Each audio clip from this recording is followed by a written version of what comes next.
Clichés get at truths, but they also simplify them.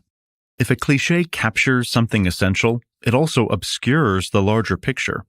In short, while catchy, they can be pretty one-dimensional. The term founding fathers is one of those clichés. Remarkable statesmen like Benjamin Franklin, Alexander Hamilton, James Madison, and Thomas Jefferson, the founders we'll be looking at here, can claim paternity of the United States. That much of the story is true. But to leave it at that doesn't do the whole story justice. Historian Joseph Ellis's Founding Brothers gives us a fuller narrative of America's founders. In his telling, men like Franklin, Madison, and Hamilton aren't all-seeing patriarchs issuing wise guidance to an infant nation. They're brothers in arms in a struggle whose outcome was never certain. This isn't a contrarian argument. Ellis doesn't deny their genius, but the picture he paints is far from one-dimensional. These revolutionaries were far-sighted, but they were also human. They made mistakes. They gambled. They followed their instincts. They could compromise, but they could also be unrelenting. Most of all, though, they held each other to high standards. I'm Thomas Florio, and that's the thread we'll be following in this Blink to Founding Brothers by Joseph J. Ellis. The revolution had high stakes. The very future of humanity depended on it, these men thought. There was only one chance to get it right, which is why the clashes between them were so highly charged. History is much more than a collection of facts and a record of dates. It's also our way of illuminating the present, of finding out how we got here and how our world was made. But the past doesn't lead inevitably into the present. There are always forks in the road, and not every road leads to Rome. At each turn, our forebears made decisions. They had different paths to choose from and different futures to discover. So let's turn back to one of those moments, the year 1775. We're in North America. 13 colonies belonging to the globe's greatest military power, the British Empire, decide to throw off the colonial yoke. They take up arms. A year later, in 1776, they explain their motives in what will become a world-famous document, the Declaration of Independence. Because we know what happened next, it's hard to appreciate the stakes of this utopian wager. Going up against the British Army and Navy was an act of almost suicidal defiance. Victory eventually came in 1783, but only after the American revolutionaries had come perilously close to defeat on several occasions. But those revolutionaries weren't just taking on a superior military force. As they saw it, they were also challenging the very course of human history up to that point. Let's zoom in on the revolutionary generation, our founding brothers. Before we discuss any individuals, let's look into something they all shared. It was a way of thinking about the world, a common ideal that illuminated their collective actions. It was called republicanism. A republic is a state in which the people, the citizens, rule themselves by electing representatives. They are their own masters. They can replace their government, which is an expression of the collective will of all citizens and a servant of the people. Today, we'd call it a democracy. The opposite of a republic is a monarchy, a catch-all which describes absolutist states in which there are no citizens, only subjects.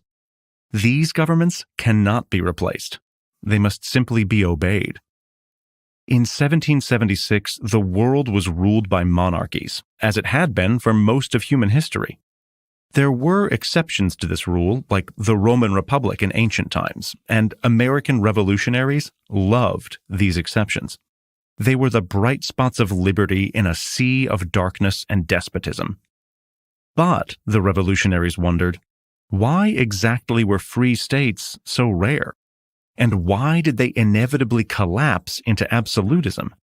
How was it that would-be dictators succeeded in overthrowing republics like Rome and turning them into unfree monarchies? The answer the American revolutionaries came up with hinged on virtue. A despot doesn't need to be virtuous to win loyalty or obedience. He has absolute power. Rebellious subjects can be thrown in dungeons or sent to the gallows, and there aren't impartial juries to judge their fate. A dictator's will is law. A monarch always has the last word. Nor do the subjects of despots need to be virtuous. In fact, it helps if they're selfish and corrupt. If a despot grants them tracts of profitable land or a monopoly to sell luxury goods, they're not going to insist on their neighbors having the same rights. People without strong moral values are easy to buy. So, what about republics? Well, that's a completely different story. To win and keep the loyalty of citizens, republican governments must be virtuous. If they don't treat all equally, follow their own laws, or act in the common interest, citizens have a right to replace them, either by election or revolution. And a republic's citizens must also be virtuous. If they're too selfish or corrupt, they'll favor their own interests above those of their neighbors and break the bonds of trust that sustain power sharing. The result? Civil war and the death of the republic. That outcome can only be prevented if fellow citizens strike compromises and place the interests of the common good above their own interests. In short, good Republican citizens must be deeply patriotic.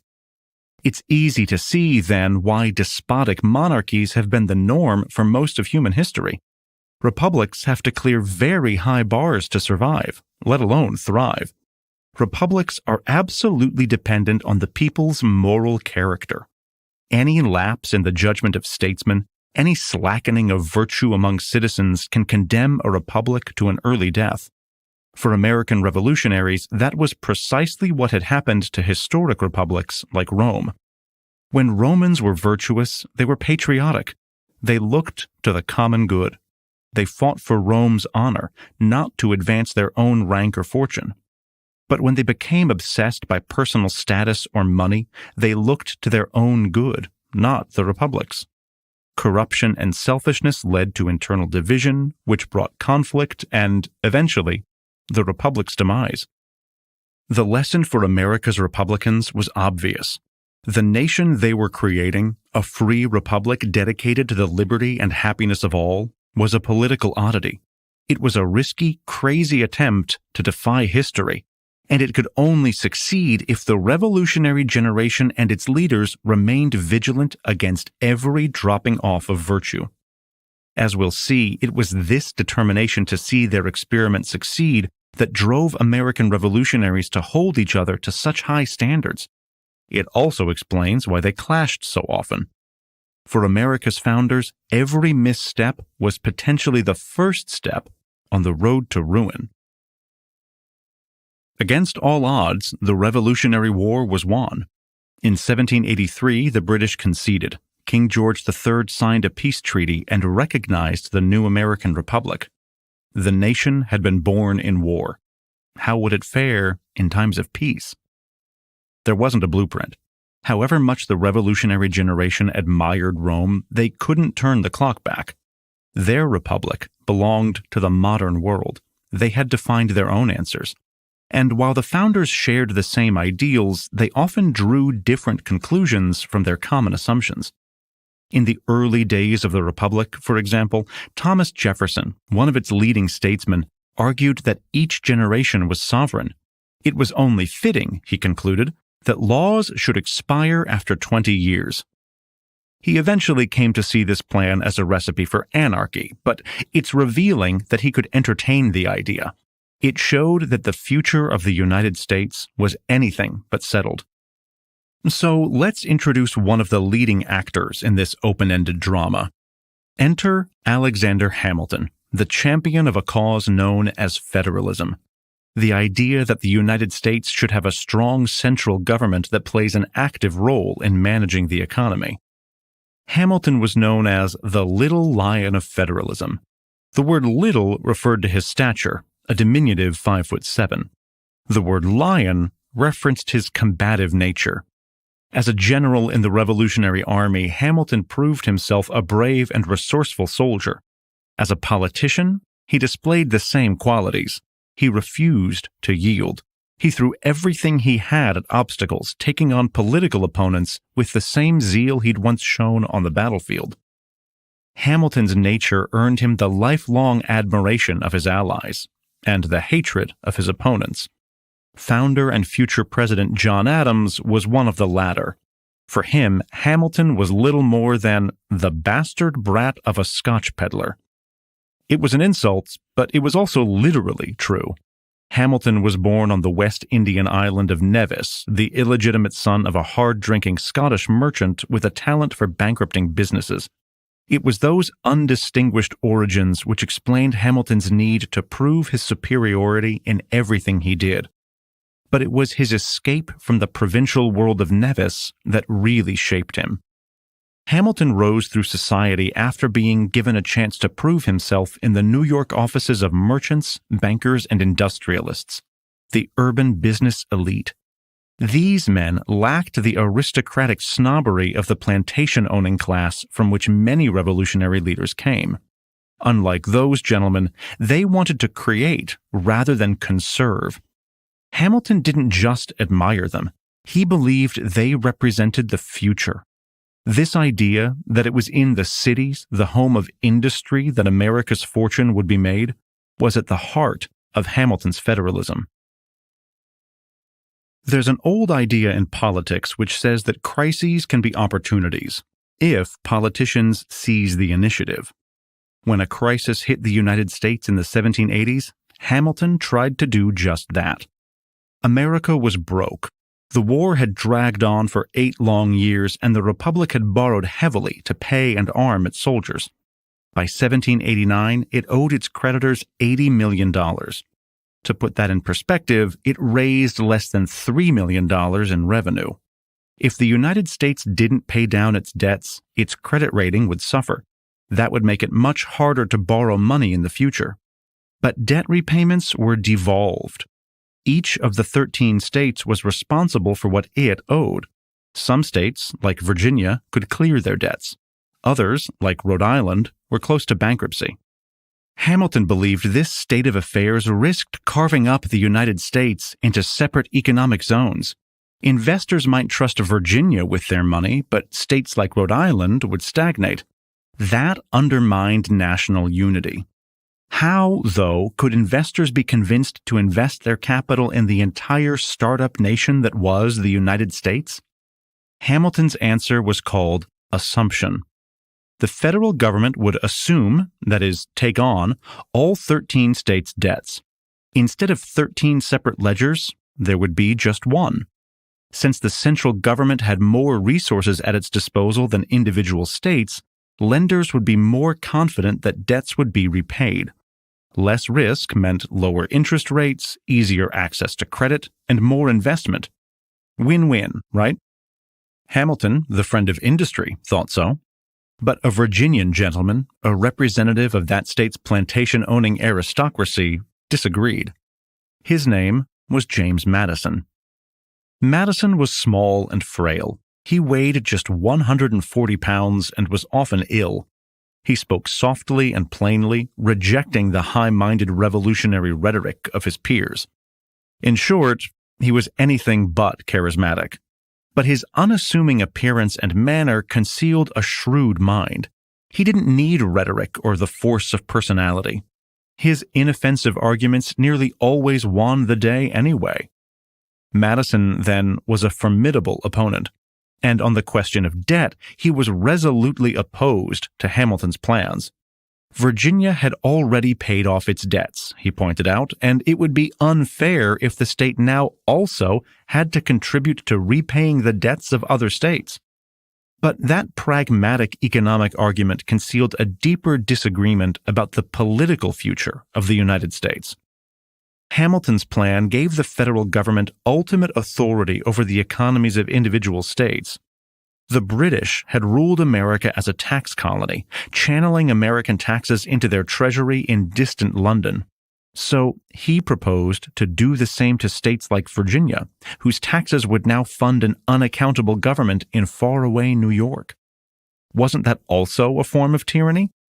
Madison, like many Southerners, thought it was. Hamilton and Madison had reached a deadlock then.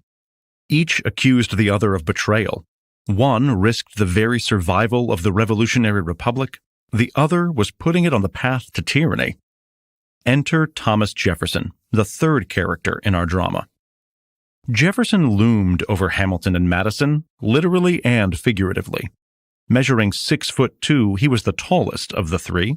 He was also around a decade older than Hamilton and Madison, who treated him with the respect they believed they owed to an older brother.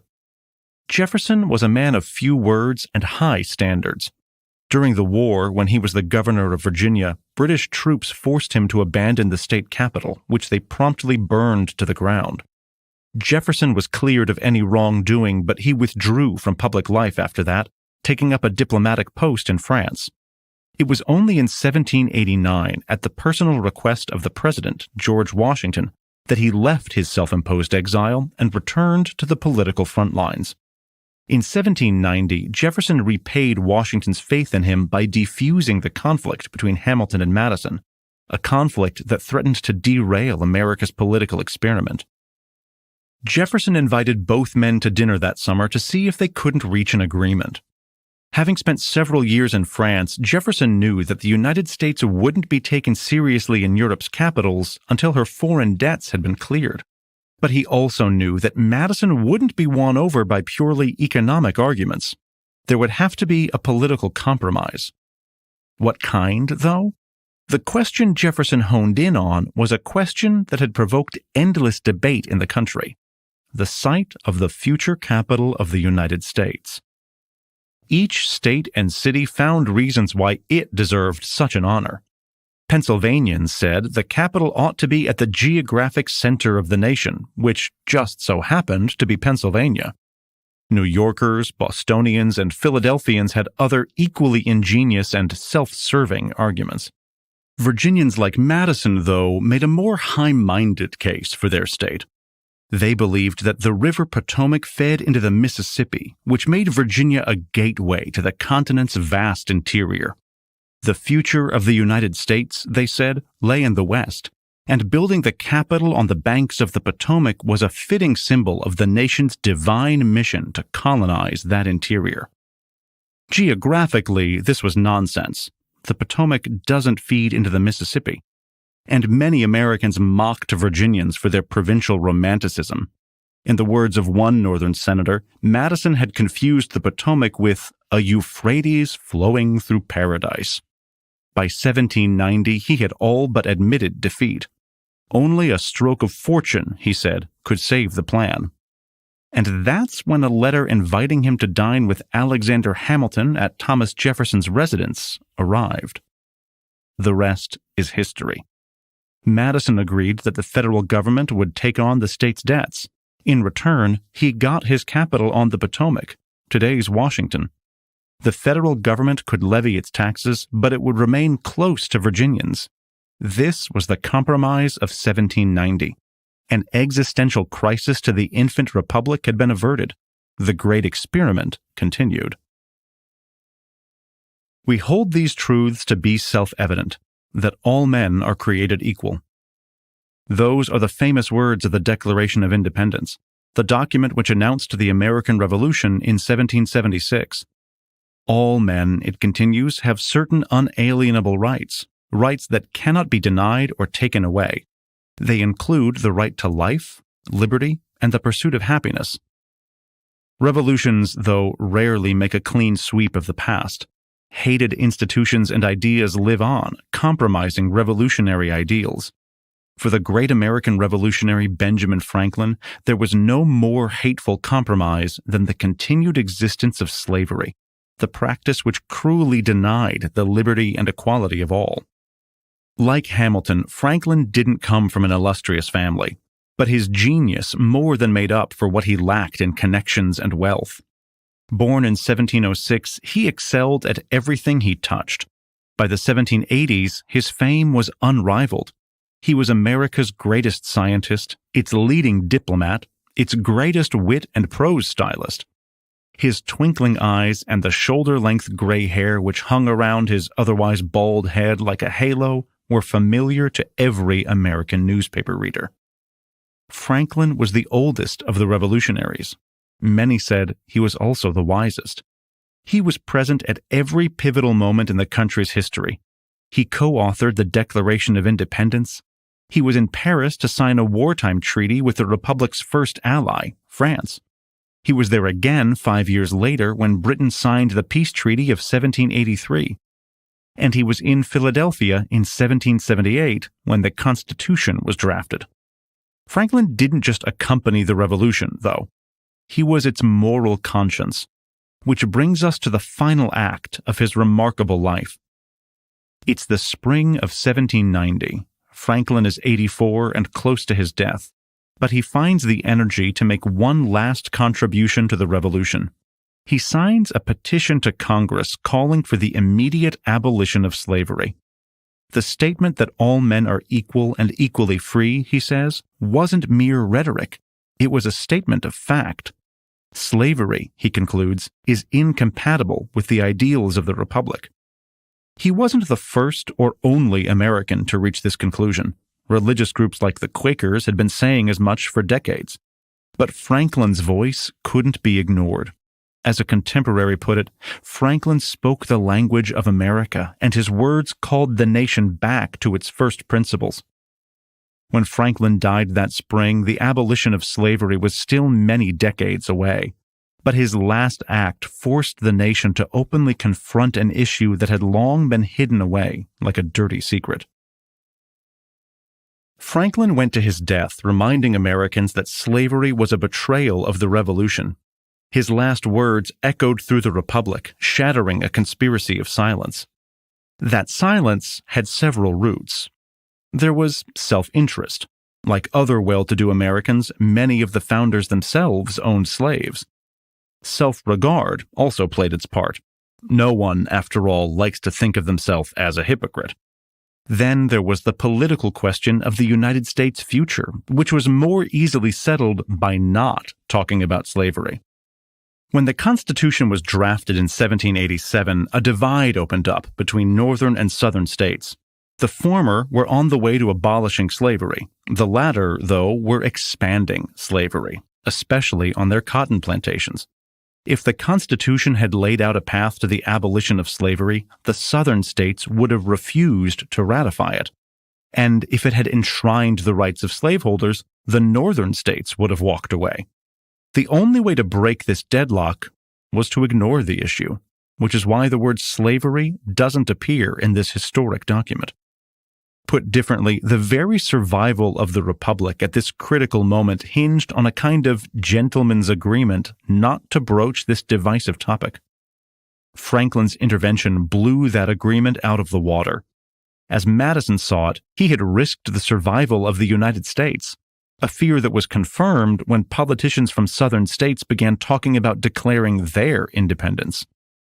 Madison said there was no point in sowing division around slavery. The practice had been outlawed in the northern states, and it was only a matter of time before the southern states joined them. Why? In a word, economics. Madison had convinced himself that slavery wasn't efficient enough to remain profitable for long. Secure in this belief, he set about convincing northern abolitionists to drop the issue, while reassuring southern politicians that their states' interests would be guaranteed. When petitions like Franklin's were finally debated, Congress agreed that the federal government would give up its right to intervene in the question of slavery until at least 1808.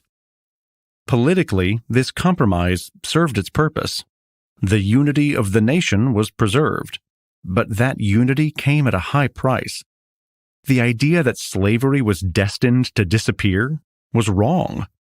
Slave plantations became more efficient and thus more profitable to their owners, who brought more slaves into the southern states. The larger the slave population grew, the harder it became to imagine how slavery could be abolished, since everyone agreed that slave owners would be compensated. Where was the government supposed to get the money from?